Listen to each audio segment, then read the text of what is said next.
I'm going to discuss suicide, suicidal ideation, suicidal thoughts, and suicide. And I was looking for videos, that would help me get into the topic and express the things that I want to share with you. And then I seen this creature right here. It's on pause right now, but as you can see, that throat is on pause right there. That throat is on pause. But this person looks so much like and sounds so much like another individual that we all know as an actress on the world stage. And most of them are dudes. Again, let me point you back to, y'all see that throat right there, right? Because we're not blind. Anyway, so hold on one second. This individual explaining this some odd years ago reminds me so much of this individual right here.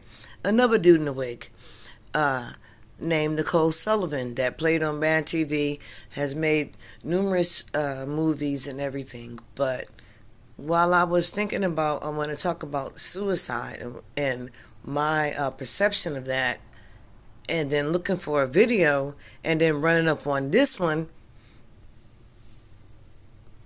and how this one reminds me so much of this one, because I know, that they like to be everywhere and influence everywhere here in hell on earth. They like to be everywhere and influence everywhere, and that did not escape me. I was like, the similarities are too much. But that's just my thoughts. Now I'm going to get into that video. Let's take a look at it. Okay, so here this person is, and we're going to watch this video, and I'm going to give y'all my perception of things. Hey everybody, happy Thursday. Now today's question comes from Twitter. You know Twitter. Hopefully you follow me on there. And this question is something that I've actually addressed in a bunch of different types of videos, but not in this way. And the question is, Katie, what is the difference between suicidal ideation and suicidal thoughts? How do you explain it to people who don't know what it means? And when do we know that we need to go to the doctor and get more help? Now the truth of it is that suicidal ideation and thoughts are the same thing. What that means is we have these kind of thoughts of, maybe I wish I wasn't here. I call them passive suicidal thoughts, where we're not putting a plan together, we're not actually making any steps to do it, but we have the thoughts that come. And they come and go. They may stay longer sometime when we're having a hard time, and they may leave quicker when we're doing well. The way that I find it's best to explain this to someone who doesn't understand is that often, because we're having such a hard time, we feel hopeless and life feels hard. And sometimes we worry that things won't get better, and suicide seems like an option. And some people in our lives Okay, so when this one gives you all of the reasons why they feel, and they want you to feel why suicide is a thought or ideation, is because of the crap this one just said, and it's crap to me because it's crap. But I know individuals being here, living this life, feeling that they have to fulfill things that are here in this life, like having money, you know what I'm saying, working, maintaining, surviving in habitats and things of this nature. So I understand that aspect of things. But I want to tell you about my perception when I did have these ideas of leaving here. It was never because of I wanted to work. I was worried about working or not being able to have a habitat or nothing. When I had these ideas of leaving here, it was because I just wanted to be back connected to my Creator. That's all it was. I wanted to be back connected to my creator. When I first arrived here, I was connected to my creator, the one that gave me a soul, the one that gave me a breath. You know? And when experiencing life here gave me all of these things that were like horrific, basically horrific, you know, and I was just like, psh, I just want to go. I just want to leave here, and I want to go back to the one that gave me a soul and a breath. It had nothing to do with a job. You know what I'm saying? It had nothing to do with maintaining none of the shit here, none of that. You know, I just felt like I was just, you know what, I just wanted to go back to the one that created me and gave me a soul and a breath and the connection. But being here, I see how they use things and give us things to tell us why we have these things, why we want to leave. And I feel like most of us that want to leave is because of the connection that we have. And we know that connection is a stronger bond. There's nothing like it. And we know that on a different level when we're younger and we come here, that none of this stuff here, everything here, we got to learn it. But when we come here, we don't have to learn our connection to the one that gave us a breath and a soul. So we feel at any time, you know what? Fuck this, basically. Fuck this. Why can't we just go back and be connected? You know. But here, and I feel like that makes more sense, because here, when you decide you want to leave and you want to go back to the one that gave you a soul, they come up with every other fucking dumb shit to describe it, and they want to drug you from it. You know what I'm saying? And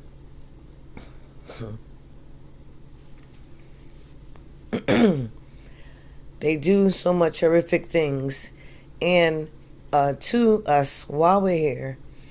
And then they tell us in all of their religious shit, oh, suicide is the unforgivable sin. And I'm over here like, how is suicide the unforgivable sin, but fucking a kid is not unforgivable? It's not the most unforgivable sin. You know, mutilating a child, that's not the most unforgivable sin. Taking advantage of the weaker ones, our elderly, anyone that is weaker, that's not the most unforgivable sin. The most unforgivable sin is deciding to leave this motherfucker and go back to our creator, the one that gave us a breath and a soul.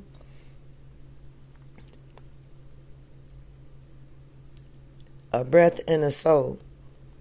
So choosing to go back to the one that gave us a breath and a soul is the most unforgivable sin. That's what they want to tell us in their religious shit. You know. But while we here,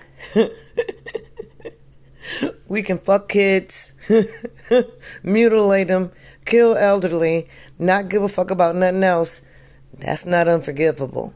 That's not the most unforgivable sin. But choosing not to do none of that wicked shit and just leave and go back to what created us, that's the most unforgivable sin. So in my perception, that don't make no fucking sense to me. In my perception, deciding to commit suicide, they call it suicide. I ain't broke down what the fuck suicide is and all of the breaking downs of words, but in the name that they gave it. But the choice of just, you know what, saying fuck it, I'm out, I'm going back, that's the most unforgivable sin. That makes no sense to me. Alright, let's continue listening to this dude right here in the wig. aren't going to understand what that means, but I think it's just important to describe to them what it feels like to you, because in my experience, everyone feels differently. Some of my clients say it just feels like a darkness that creeps in, almost like when we feel like we're going to pass out from our vision, like they feel like the darkness creeps in this way and they can't even see anything positive. I've had other ones that talk about it like just kind of wishing randomly when we're walking that car would hit us and kill us. And it's just kind of passive like that. And there's no creeping in, and it doesn't hang for very long. It just kind of comes and goes. So take some time to explain that to your loved ones. If they don't really understand it, I have a ton of videos talking about suicide, what it can feel like, and how hopeless it can feel at times. And then maybe that can help them better understand. But knowing your experience. And I'm going to tell you again on my perception. Choosing to leave here, don't feel hopeless. You know, I gotta keep it real. Choosing to leave this bullshit, don't feel hopeless. When your mind is set on you're going back to be connected to the one that gave you a breath and a soul and a life force in the first place. Going back to that and leaving here, it don't seem like a weak choice. You know what I'm saying? And I like to remind folks in their religious books, you know, those lost ones and the ones they put, the lost ones. They have a book called The Book of Caves. And, you know, in the religious aspect of things, they love Adam and Eve and can believe that two individuals made the whole population.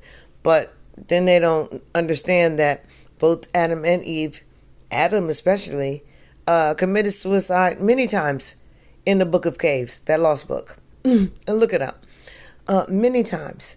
But came back and was still able to have us here. You know what I'm saying? And these are the forefathers, the ones that made all of creation that they gave you. But both of them in creation committed suicide. You know, looked at every shit like it was fucked up. Was ready to go and leave. You know what I'm saying? I guess, but was revived. I'm just saying, I'm just looking at the shit that they give us. You know what I'm saying? I don't think choosing to leave this motherfucker is an unforgivable sin. That's what I want to impress upon you. You know, I don't think it's that. You know, I think maybe when you choose to leave on your own and go, you know what I'm saying, in your state of mind, then they can't manipulate you and change you and make you available to them. That's what I really feel. You know what I'm saying? But me, I've passed that stage of I want to get the fuck out of here. I'm at the stage of fuck it, I'm here. I'm going to be here till the one that gave me a breath and a soul decide that I shouldn't be here no more. You know? Even though many days I'm like, I'm still here. You know what I'm saying? I still gotta go to fucking work. I still gotta pay bills and shit. You know? But the joy I get is the fact that I'm still here. I make devils sick. Because I'm still here. And I'm decided. I'm never gonna be down. You know what I'm saying? But I've come to an understanding where you motherfuckers can't run me either. I feel like they don't want humans like us that see the difference, see the fuckery, decide to stay, decide to be here. You know what I'm saying? They don't like individuals like us, like that. Of course they don't want the souls to just randomly go home, leaving by way of the suicide, what they call it. They don't want the humans to do that because they want the humans that feel like going, being tortured here, don't know how to react. They want them to stay here so they can torture them to death, then take them over. That's just my perception. Let's keep listening to him. and actually taking time to notice where it comes from. Are there certain times of year that it acts up most? Can actually help us know what's going to happen and better prepare for it. Because often many of my clients will say, I just felt like the suicide just comes out of nowhere, and then all of a sudden I feel like shit and I don't even know what to do. But if we recognize that, well, in April every year this tends to come around, maybe we can prepare better next time. Or, oh, around the time of finals, that's usually really hard. Or around the time of, starting a new job or getting that certain project done, we have a really hard time. And all I'm hearing is all that bullshit that they throw on the human that is dumb shit for no fucking reason that stresses the human out, because the human is like, why the fuck? Why the fuck is all of this dumb shit? Why? When we're supposed to be naked running free on earth, and the human is like, why the fuck is all this shit, extra shit, dumb shit? It's like brainwashing. You try to brainwash the damn human, and the human is a fucking human, is a soul being, is the creator's child. You cannot conform that creator's child into your bullshit without some repercussions. And that creator's child is always like, what the fuck? But being in a society where that creator's child, the children of the one that gave everyone a soul and a breath and life, they're not met with other children that know they're the children of the one that gave them a soul and a breath and a life. They're met with this shit and all this extra shit. And they're like, fuck this, I'm out. Stress goes up, suicidal thoughts go up. If we know those things, we can better prepare. And the last portion of this question, when do we know we need to go to the doctor? I actually did a video about it. I will link in the description. But before he want to drop a link or anything, you know when we need to go to the doctor? Never. Because, let me tell you, I've been studying psychology and psychiatry my entire existence. The only thing that's ever been important to me or interesting to me is us. I always wanted to know, why was there a us and a them? Why were we acting like we were acting? Why were we acting like we weren't a family? Why were we, if we was family here biologically, why were we allowing other families members to go through things? Why were we acting like these wasn't our family? And why was we choosing the shit that they gave us to keep us from acting like family to each other? You know what I'm saying? So that's it. I have a degree in psychology right now. I started with psychiatry, but they only want to drug everybody. And, I wanted to deal with the children, you know what I'm saying? Because I was numb and dumb to what the fuck was going on. But I thought I wanted to get into what was relevant to the brain. If this is a medicine or some type of educational shit that y'all got here that's supposed to be targeting our children's brains and helping them, I want to be in that. I want to help our babies from the time they come. You know what I'm saying? To be able to stand here. But what I found out is, and what kind of broke me down, is I found out that the medical industry is not about us. It's about devouring us.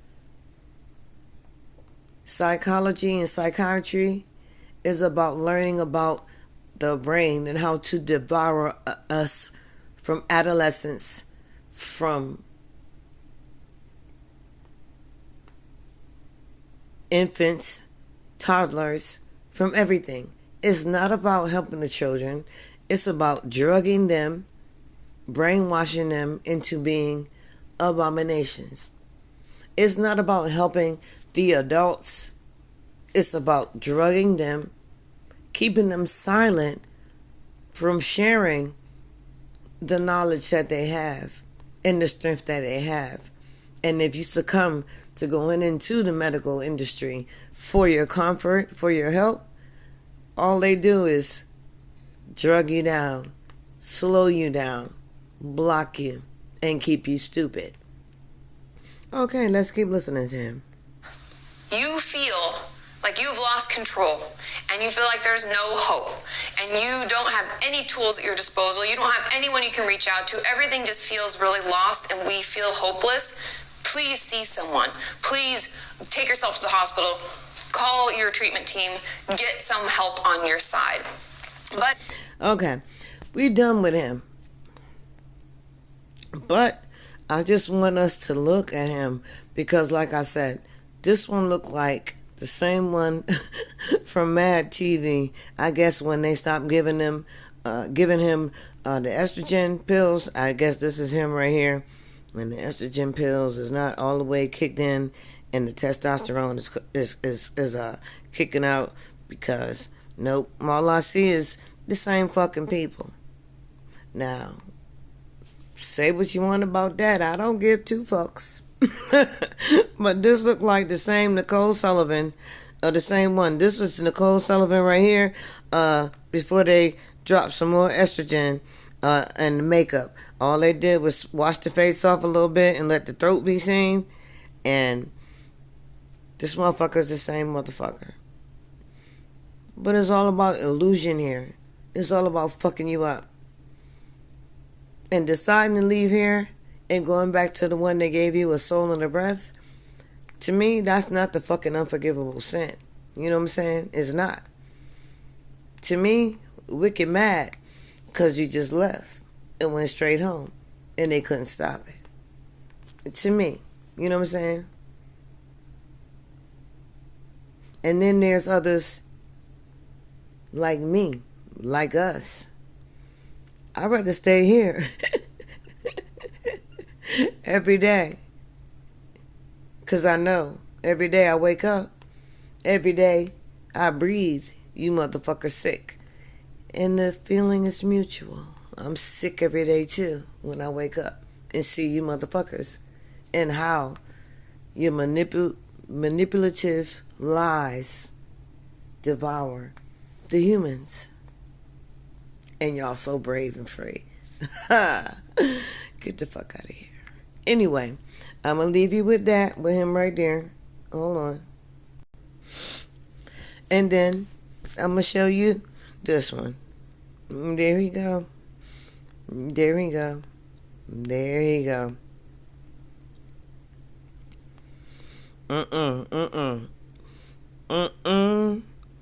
Don't even try it. Look, Somebody grab the baby. Grab the baby. And I'm just gonna say, that looked like the same motherfucker. Stop. The same motherfucker with that high belly, that Adonis belt. Hold on. That Adonis belt right there. Those fingers right there, showing the man. And what? You know they castrate him. We don't give a fuck. And right over here too. Look at it right here. The same man here on the other side right there looking scary. Holding on to a hip. You know what?